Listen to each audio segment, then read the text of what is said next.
Ladies and gentlemen, welcome once again to the Packernet Podcast. I am your host and resident fanalist, as always, Ryan Schlipp. Check us out online, packernet.com. Find me on Twitter, pack_daddy. Oakley dokley. Well, there's going to be a little bit of a dual thing going on here, at least for a little while. It depends how long it takes me to do this podcast. But, being that is 11:33 a.m., the noon games are about to kick off here, so there's going to be a let's talk about the Packers-Eagles game, while I also hopefully am screaming how much I hate the Bears and everything else, because that's the game I'll be watching. If this podcast takes forever, then there may be a little bit of that for the Lions too, but I doubt it. Maybe Packernet After Dark last night, I don't know. But that's what we're doing today. We've obviously covered this from a lot of different sides, mostly specifically looking directly at the Eagles, though. So I don't know if I have a super clean one thing that I want to do other than just touching on a couple different points and see where that leaves us. I do want to start with one thing here. First of all, I don't know if I even did this yesterday. It's probably not super useful because the information you'll have, I don't even know if it'd be better than mine because you won't know till kickoff. But as far as the injury report goes, the official one, Nate Hobbs and Lucas Van Ness are out. The Lucas Van Ness thing is freaking killing me. Also, Golden is questionable. Zach Tom questionable. Those are the real big ones. Having Savion and Wicks also questionable hurts from a depth standpoint, clearly. And then the Eagles will not have their center in the game, Cam Jurgens, so hopefully that will help us. But we shall see. Again, Zach Tom is the biggest one for me. And then the wide receiver thing is more of a depth concern. I mean, Dobbs and Watson are our biggest assets outside of Kraft, who obviously is done for the season, which is a thing that I just want to stop thinking about. But there you go.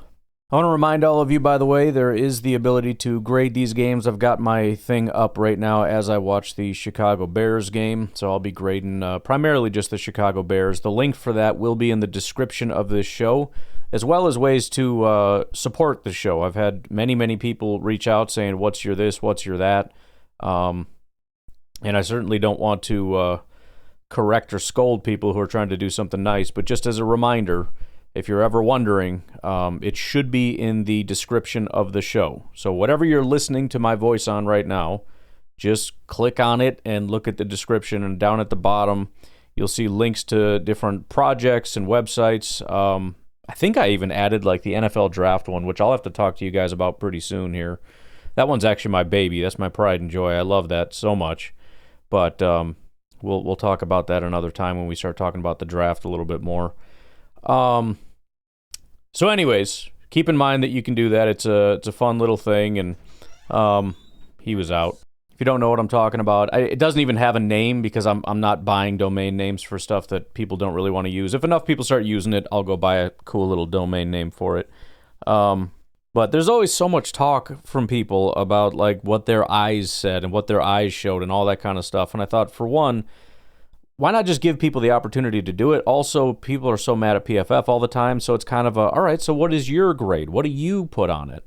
And so it's kind of a, I'm hoping, obviously, people like it, and it becomes a thing that people want to do. I'm very interested what fans think. I also think it'd be fun, again, down the line, if enough people do it, to be able to look at which fan bases are most positive or negative toward their team. All different kinds of fun stuff that you can do once you have, because you have to register what team you're a fan of when you sign up.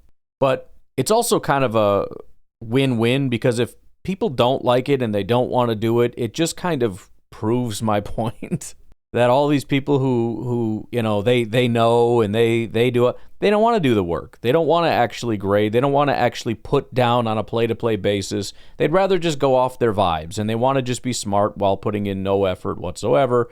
So, of course, I put effort into this, and I would love for it to be popular and for people to use it and enjoy it and, share it and be like, check out my grades and all that kind of stuff, which I don't even think is a capability yet, but, we'll work on that.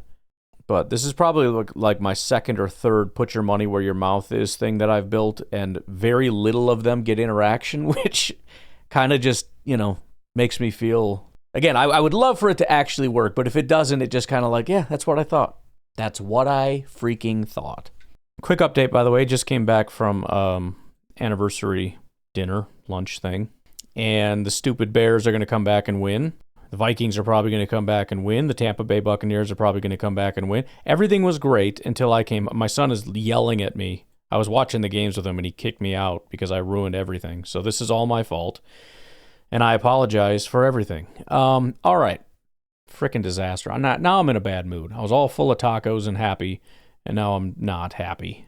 Well, this has been a weird roller coaster. I won't spend too much time explaining it, but it's 10:30 at night now. So anyways, I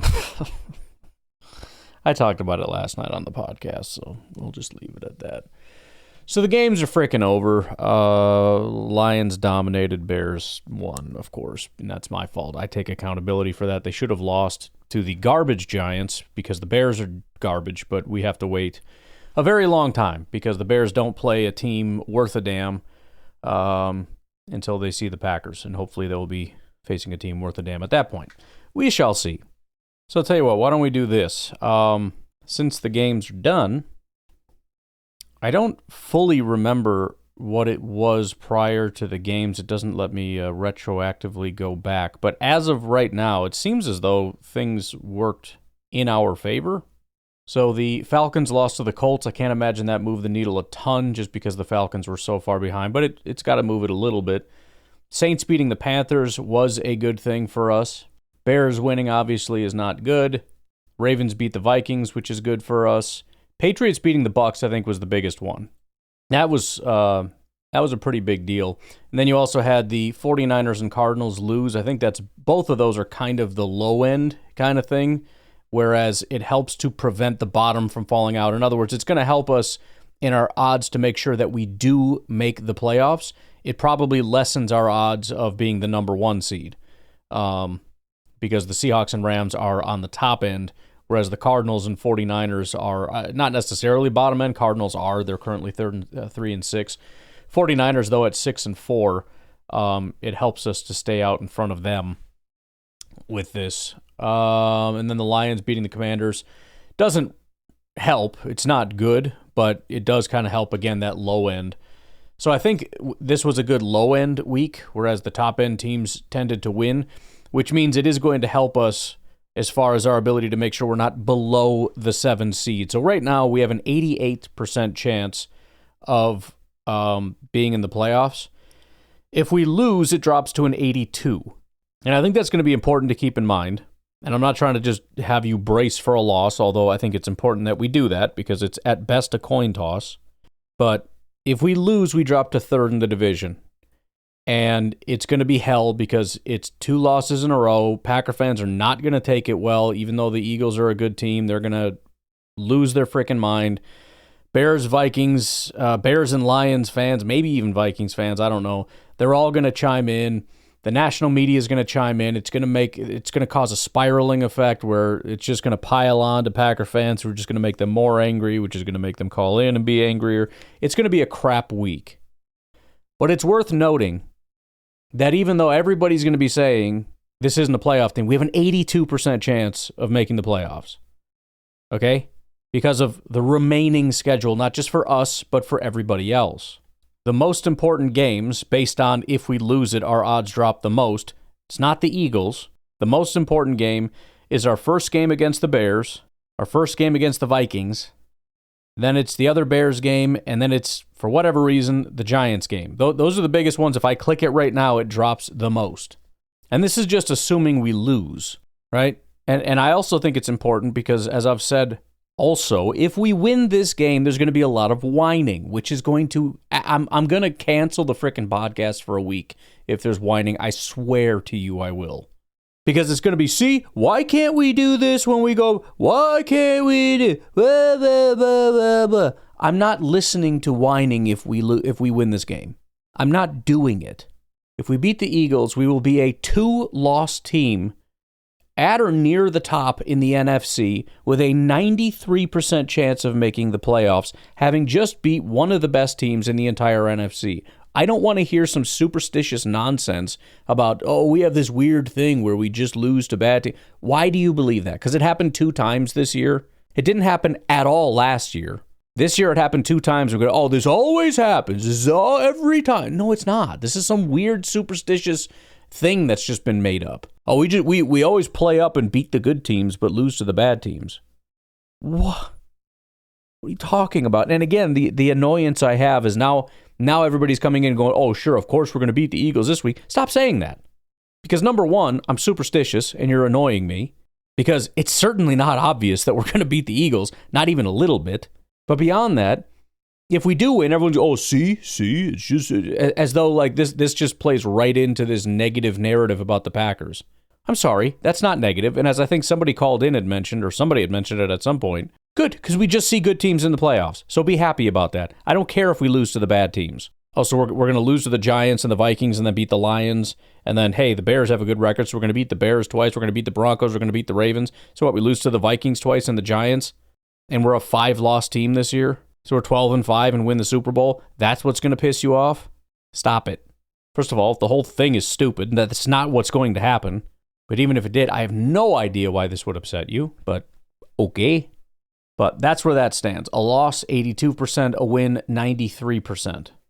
The biggest in the other direction, by the way, that boosts our odds. This is the second biggest because now we're talking top end. Beat the Eagles. That's the second best. This is the second most important game of the season with the remaining season. The other one is the other Lions game that we have. Beating them, if I were to click that right now, 95% chance of being in the playoffs. This also bumps if we beat the Eagles, it bumps our odds of being the number 1 seed from 11 to 16%.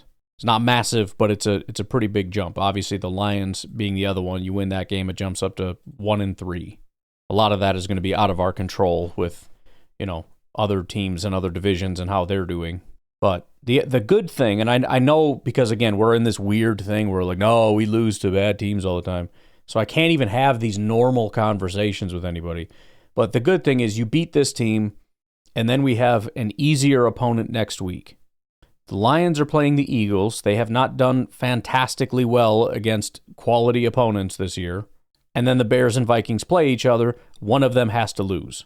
Obviously, I would prefer it to be the Bears. I wouldn't be surprised if it is the Bears, to be honest. The Vikings, despite JJ collapsing toward the end, put up a fight against the Ravens, who are a pretty good team right now, I believe. And the Bears almost lost to the Giants. I wouldn't be massively surprised if the Vikings, I think at home, beat the Bears. So if the Vikings win, the Bears lose, and the Lions lose, and we beat the Giants, and again, well, let's do this. Let's just say best case scenario in the next 2 weeks that happens. We beat the Eagles, we beat the Giants, we're at 96% chance of going to the Super Bowl. Vikings beat the Bears, and Eagles beat the Lions. We're at 97. We're not going to get much higher than that. 97% chance, but even better than that, 20% chance number 1 seed. I want to look at the other teams, though. First of all, right now, the Lions, having won their game already, are sitting at an 83% chance. So if we lose, we drop down to about the odds that the Lions have right now. That's the first thing. If the Packers win, again, we're at 93% chance to make the playoffs. The Lions are at an 83% chance to make the playoffs. If they lose then to the Eagles, they drop down to a 75% chance. And the only benefit of the Bears winning is it actually drops their odds even more, because obviously the Bears are, I think at that point, overtaking them, which would kind of be funny. The Eagles have to actually win next week, but let's be honest, that would be freaking funny. So the Packers, again, that 2-week scenario that I already laid out, Packers win the next 2 games. I don't know, Bears or Vikings or whatever. Let's stick with the Vikings because that's what I said. And then the Eagles beat the Lions. We're at 97%. The Lions are at 76%. The Chicago Bears right now, and I'm actually shocked to see this, the Chicago Bears, having won their last game, currently have a 32% chance of being in the playoffs. 32%. If the Packers win tonight, their odds drop down to 30%. If the Packers win again next week, it drops down to about 29%. Not massive, but whatever, because that's not really what's impacting things. The Eagles winning actually helps them, not surprisingly, but not by much. That would bump them back up to 30%. But if they lose to the Vikings, their odds drop down to 22% to make the playoffs. So again, we're sitting here hemming and hawing about, oh, the Bears this, and oh, we're just, oh. If we lose, we drop down to 80%. The Bears are already like at 35% to make the playoffs after winning this week. And then the lowly Vikings, I have a 14% chance after what they did last year. And again, this is perspective stuff. You could be a Vikings fan right now watching your new great elite quarterback, right? They're going through their Jordan Love moment where they get to watch their guy come out and they want to believe it's so bad. And obviously there's pro and con fans just like there are in all fan bases. But it was a bad day. Did he even reach 200 yards and then he had a touchdown and 2 picks? I mean, it was a bad day. Even if we say the one pick was Justin Jefferson's fault for falling down, I mean, you can't know how that play goes if he doesn't fall down. I don't know. But it's a bad day.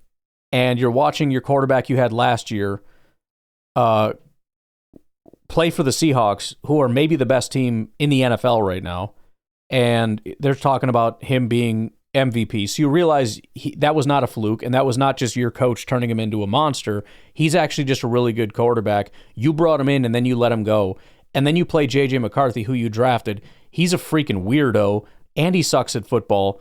And you have a 14% chance of making the playoffs right now. If the Packers beat the Eagles, it drops down to 13%. The Eagles beating the Lions would actually bump them up to 14%. But here's the kicker. If they win, which we hope that they do, so that is to say, best case scenario for them at this point is Eagles win, Vikings win, which is the scenario we're laying out. They're at 19%. If the Bears win, which is not what I would prefer, it essentially eliminates the Vikings. They're at 4% to make the playoffs. They're basically done. That's with the Packers and Eagles or Lions. It doesn't really make a difference any way you move the needle here. They're basically done. 4% chance to be a wild card team. Basically 0 to host a wild card game or be a number 1 seed, and 96% that they're out of the playoffs. So the Vikings are almost done. The Bears are a loss or 2 away from basically being done. I mean, they're pushing down into the 20s if they lose to the Vikings, 20% or worse. And again, the Lions are in like the 80% range, but they're let me just drop back there one more second. If the Packers win, the Lions are at 83% with a 9% chance to be the number 1 seed. If they lose to the Eagles, the team that was so dominant last year, will have a 2% chance of hosting the number 1 seed. 2%. And in fact, it doesn't help them if we lose, because the Eagles are probably the problem, or one of the problems. So if even, it doesn't really matter. All that matters is if the Lions lose to the Eagles, their chance of being at the top is, it's not going to happen. So this is not the same as last year. Even if they kind of figure it out and they start to put some stuff together, they're not the dominant team that they were last year. They're not going to be, I shouldn't say now they're not going to be the number 1 seed, but if they win, it jumps up to 15%. But this is a different situation here. And we got some big games coming up, not just for us, but for other teams in the coming weeks. We can't just live in this moment where this is the only game, and if we win, it doesn't mean that much, and if we lose, our season's over. No, we have still probably the best. If we lose, I think we still have the best odds to make the playoffs as the number 3 in our division. Still like the best odds because of the future schedule coming up with, the big clash being Week 13 Packers-Lions. But don't get too high or too low. That's like my message for this year, because we're getting way too high when things are good and we're getting way too low when things are bad. If we win this game, that's massive. We've basically locked up a playoff spot pending some kind of like Jordan Love injury or something. And even then, it's possible we can skip in. Not that it's going to be good, but that's more or less locked up. I mean, if you want to bet against a 93% odds, that's on you, but I won't. So Anywho, it's a benefit of waiting until after the games are done to be able to go over that stuff. So why don't we take our first break, and we'll see where that leaves us. We'll be right back.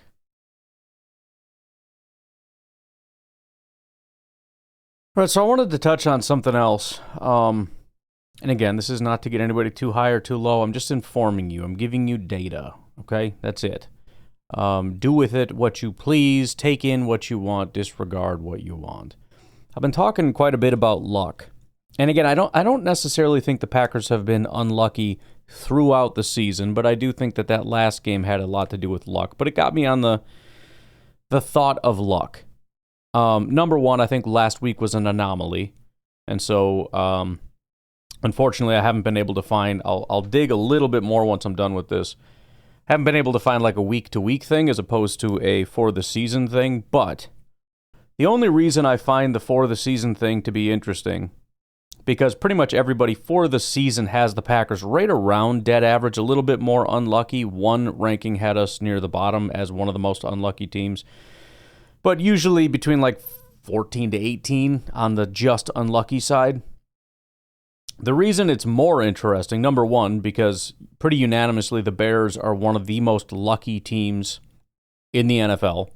If you look at, for example, teamrankings.com, they got a bunch of cool stats over there. It's a little bit clunky to try to find anything. It's always annoying trying to parse through all the different things they have. But when you find it, it's pretty cool. They actually do have a luck ranking.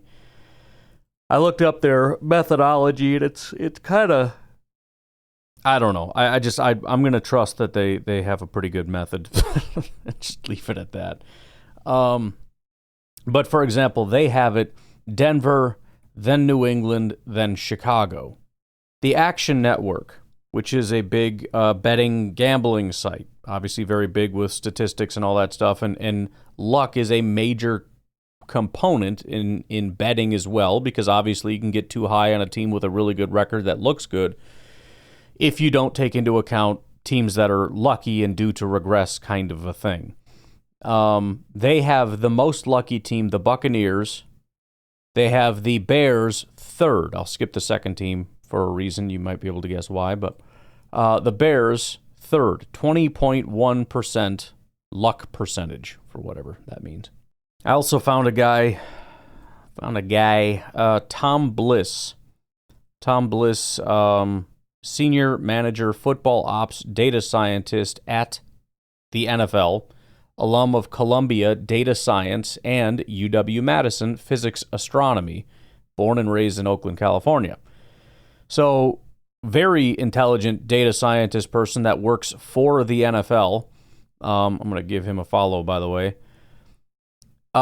He actually does net win probability added, and it's a luck ranking. This is weeks 1 through 9. He didn't do it for week 10 yet. But it looks at things like opponent dropped interceptions, opponent dropped passes, field goal attempts, fumble recoveries, things of that nature. He is the one that actually has Green Bay as the 4th most unlucky team throughout the entire season. He calls it his luck dashboard. He has Chicago as the 10th most lucky team and Minnesota as the 7th most lucky team. But something else that all three of these also have in common is Philadelphia. Tom Bliss, data scientist, it's at Data with Bliss, by the way, has his rankings, number 1, Cincinnati, number 2, Philadelphia Eagles. If you look at teamrankings.com and their luck rankings, they have it Denver, New England, Chicago, then Tampa Bay and Philadelphia at number 5, the 5th most lucky team this year. If you look at the Action Network, they have it Buccaneers, Eagles, the 2nd most lucky team. So of the 3 things I found, and the rankings are very different. So for example, Tampa Bay is number 1 over here. Cincinnati is number 1 on the other one. Denver is number 1 on team rankings, right? Houston is number 3 for Tom Bliss. Houston, I don't even know where Houston is on this other list here. Actually, one of the more unlucky teams, according to the Action Network's rankings. But they all agree on the Eagles. Second most lucky, fifth most lucky. Depending on how you determine luck and how you work all that stuff out, it's going to change some things. But when they all combine into everybody kind of agrees on Chicago, on Philly even more so than Chicago, you can see that luck plays a big part of it. And honestly, it shouldn't be that surprising. What did we talk a lot about with Philadelphia? And I'm not saying this is what goes into their luck rankings, but it let's just say it at least runs parallel to the fact that the biggest thing for the Eagles right now is that they're kind of a bad offense that has an unsustainably high conversion rate in the red zone. Their ability to move the ball, get first downs and all that is really bad. But if and when they get in there, they're never kicking field goals. They're scoring touchdowns all the time. Their defense, I believe, is also the same in terms of being very good in the red zone. Now, that can be a skill for sure, but only to a point. Right? It's the same with anything else. Sacks are a skill, picks are a skill, all these things are a skill. But if a guy has 10 interceptions, I'm sorry, that's not skill. He might be a guy that gets more interceptions than your average guy, right? Whereas your average guy gets, 4, he gets 6 or something. But you start talking 10 interceptions, or same with sacks. If a guy gets 22 sacks in a season, he's not doing that every season. That was a once-in-a-lifetime deal, even if he's a really good sack guy. So there's always going to be a question of, there's a variance between a team that's generally bad at it and a team that's generally good at it. But there's also an unsustainable rate at which you can do things that there's only so long you're going to be able to keep that up. So, it doesn't mean this is the week that it all comes crashing down, but there's a reason why the guys that do, gambling, betting, whatever, they'll bet against these kinds of teams generally. Not always. I'm not saying they're going to bet the Packers or whatever. I don't know where that's going. In fact, a lot of people are not. There's a lot of different metrics and variables to look at. But the point is, eventually, this is not going to continue. They're either going to get better in those other areas or they're just going to be a worse team because they're winning in they're winning in a way that can't be sustained. The Packers, on the other hand, are almost the exact opposite. They're a good team. You look at DVOA, they're like the best passing team in football. They're one of the best offenses in terms of efficiency in football. They are very, very good at passing, at moving the ball. Well, then why aren't they more successful? Because of stupidity, because of nonsense, because of a ridiculous fumble, because of a third down penalty, because of a missed field goal or a blocked field goal or constant special teams penalties that pushes us back to the 10-yard line so that we can drive 60 yards down the field. And instead of that being, basically a touchdown, it puts us at the 40, which is just on the edge of field goal range. And then there's a third down penalty or a sack, and we actually have to punt from there, despite the fact that we drove 60 freaking yards down the field. And yes, there's always going to be a discussion of luck versus talent. Well, maybe they're just a sloppy team. Maybe they're just, not good enough to do this, that, or the other. Maybe. But we do know that these are high variability stats. In other words, they tend to fluctuate a lot. And if you're betting on these things continuing, you're kind of making a bad bet. In fact, you're certainly making a bad bet, assuming that you're betting it into infinity. It will not continue forever. Will it continue through the end of the year, through the end of the week? I don't really know. But at some point, this will come to an end. And that's the risk of betting on lucky teams or against unlucky teams. Now, the luck factor doesn't move the needle a ton. If you're talking about a very good lucky team and a very bad unlucky team, I don't know that luck is going to move the needle that much. For example, the Buccaneers, according to Action Network, are the luckiest team. The Jets are the most unlucky team. If they played each other, I wouldn't bet the Jets. I would bet it would be closer than people would think. It might be a very good game to bet against the spread on the Jets, but to win, no. However, this is a game that the Packers are actually favored in. They are at home.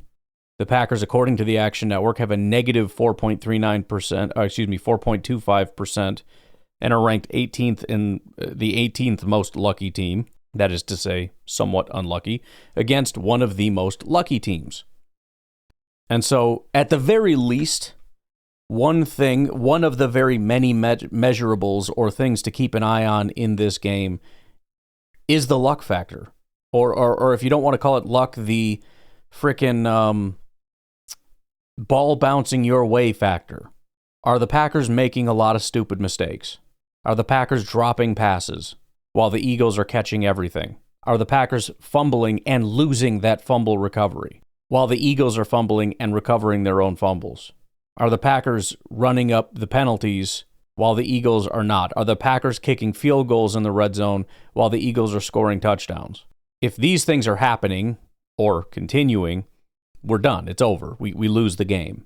But if the Packers are playing a little bit more of a tight game, they're making less mistakes, or at the very least making the same amount of mistakes as the Eagles.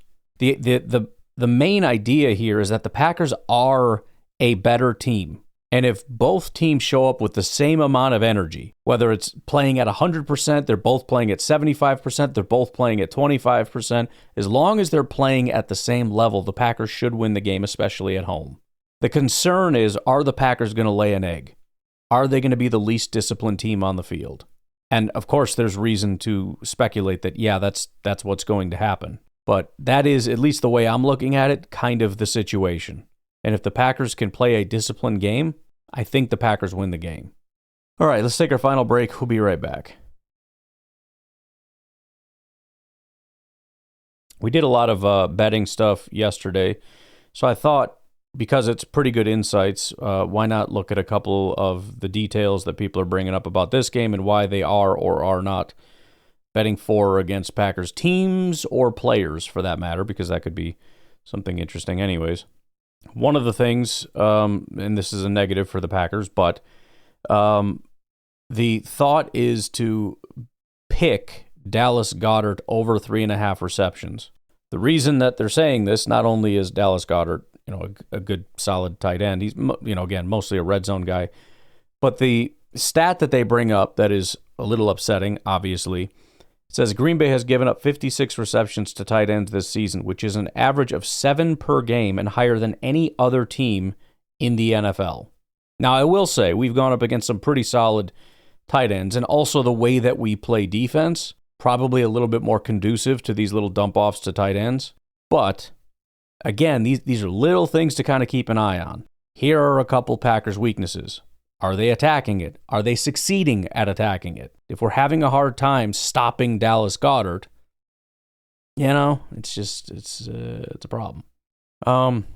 Outside of that, also over at the Action Network, and this is based off of their luck rankings, they put together a pile of games to look at based on the luck metrics, and the Packers-Eagles did make it.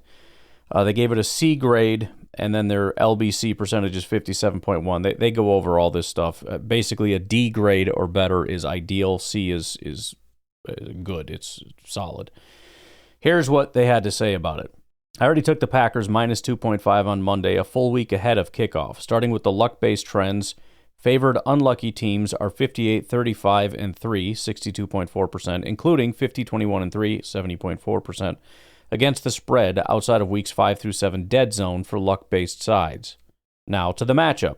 It's pretty simple for me. While people love to use point differential, which would keep this pretty close, Green Bay is plus 40, Philly is plus 23, each with 8 games played, that's using first-order expectations. Our schedule-adjusted expected score, which power the luck rankings, are what's called second-order expectations and are more predictive than first-order over the long run. Essentially, first order versus second order is what happened versus what should have happened. First order is just looking at the scoreboard. This team won 24-17 or 44-22, therefore they're dominant. So when you talk about point differential, it's literally just looking at the scoreboard. It's not a bad metric necessarily, but it is a first order metric insofar as it's just looking at the scoreboard. It's what we scored minus what they scored. Second order is closer to like DVOA. It's what happened compared to what was expected to happen based on who your opponent is. It's basically context. So it's taking first order and adding to it second order.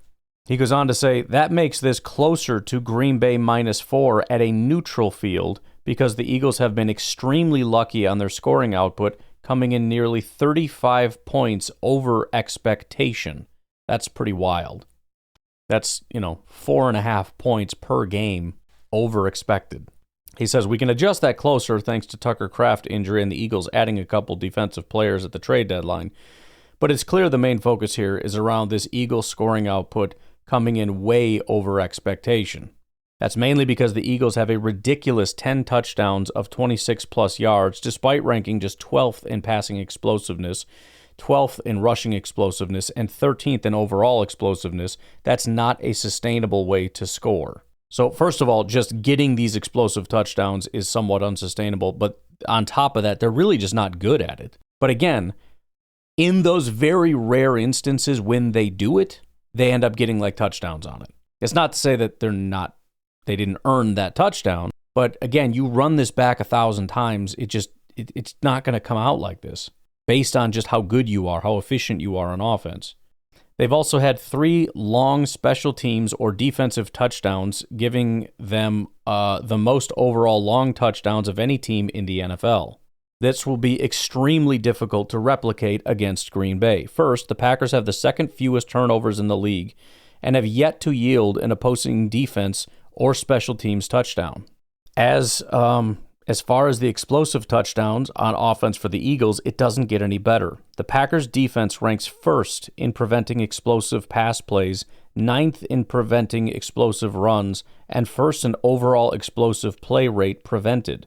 They have also yielded just one touchdown of 17 touchdowns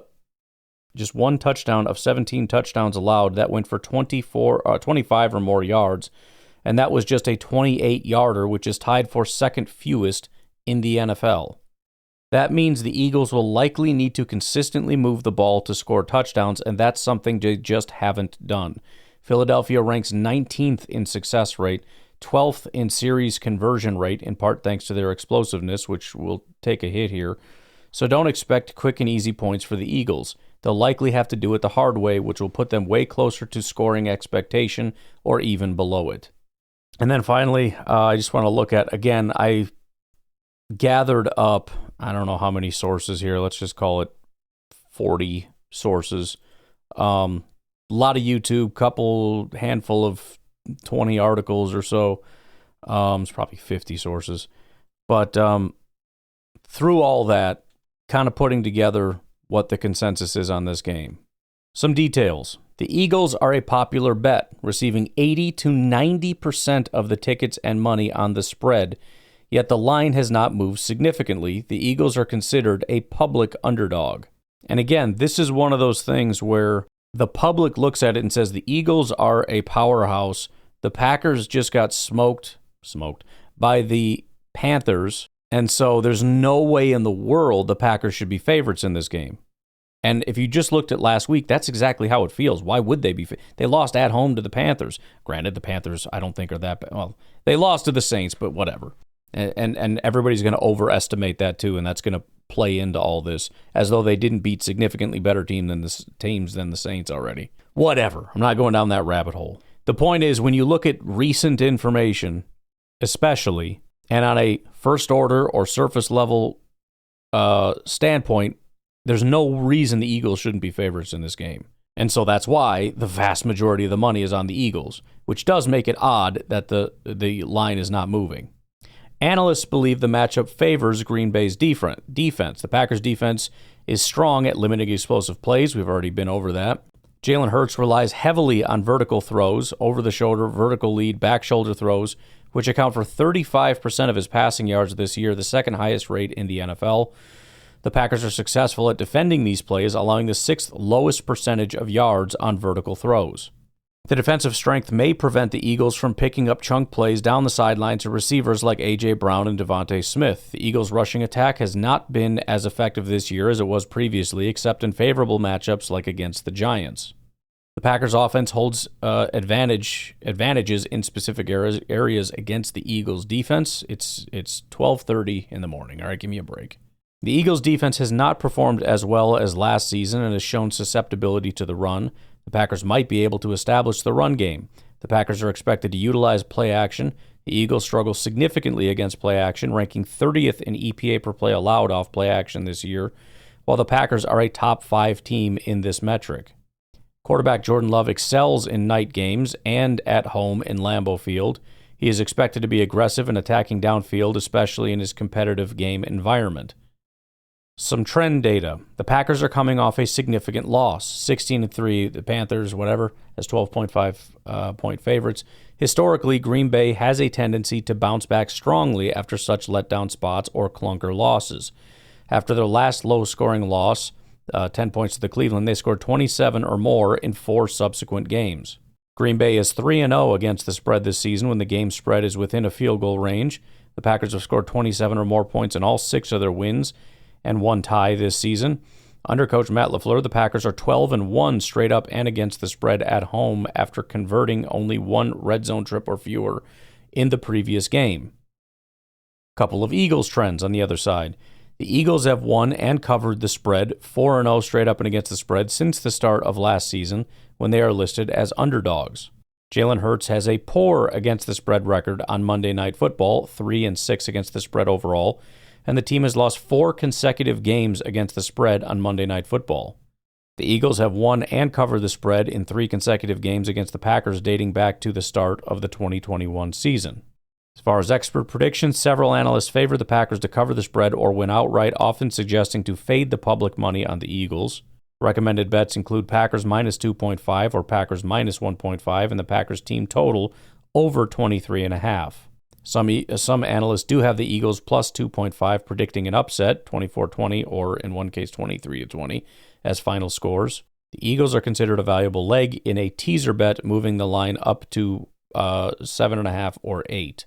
Meaning essentially it might be worth it to pick the Eagles outside of a touchdown loss. Again, the math on how all that stuff works still kind of escapes me, but whatever. I guess it just comes down to your return based on the percentages that you have worked out that something will or will not happen, but whatever. All right. I'm going to leave it at that. There you go. It's a little more positive than I was expecting. I think part of the issue was when I fed this in based on like who's been doing the best at predicting or whatever, it did lean Eagles. But it looks like overall it does seem to be pretty heavily, I didn't skip Eagles stuff. I read just everything just as I found it, and it all was pretty heavily favoring the Packers, with a couple tidbits mentioning the Eagles having some benefits or whatever. Anywho, I got to get out of here. You all have a good rest of your day. Really, really hoping tomorrow is Victory Tuesday. But again, please remember, if it's not, the Packers have 85% chance, 88%, something ridiculous. I think we currently have 80+% chance to be in the playoffs. So, and if we win, it's basically locked up. All right. Have a good night. I'll talk to you later. Bye-bye.